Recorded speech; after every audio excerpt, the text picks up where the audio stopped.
10. Louisiana House Bill 586, also called the Jaja's Law, is heading to the governor's desk for signature.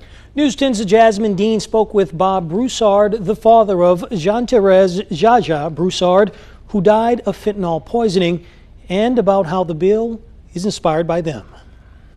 Bob Broussard and his wife Mary lost their daughter Jean-Thérèse Jaja Broussard after she unknowingly ingested fentanyl. He says because of this, he has been making it his mission to work with lawmakers like Representative John Stefanski to get House Bill 586, also known as Jaja's Law, passed. Their efforts paid off as the bill is now waiting to be signed by Governor John Bel Edwards. News 10 previously reported on House Bill 586 when State Representative Stefanski initially proposed the bill. The intent really is to hold those who are bringing illicit and illegal fentanyl to our country, and it's pretty well documented actually where it's coming from. It's coming across our southern border, and it's being delivered to those countries through China. Jaja's Law indicates foreign countries and states could be held responsible for the deaths of people who unknowingly ingest fentanyl and die from poisoning. Bob Broussard, Jaja's father and contributor of the bill, says Jaja's Law was created as a way to put a stop to the illicit trafficking of fentanyl from foreign countries. The illicit fentanyl trafficking by China and the Mexican drug cartels,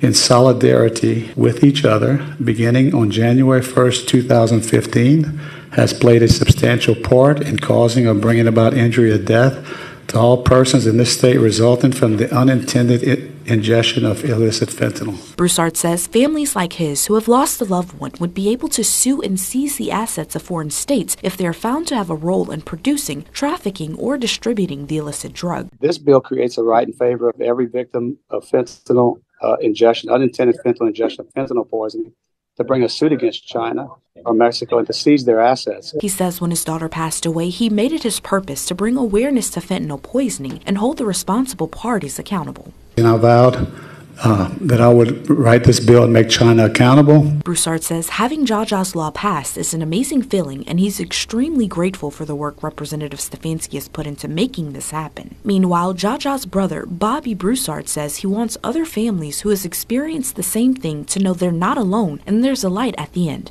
Jasmine Dean, KLFY, News 10.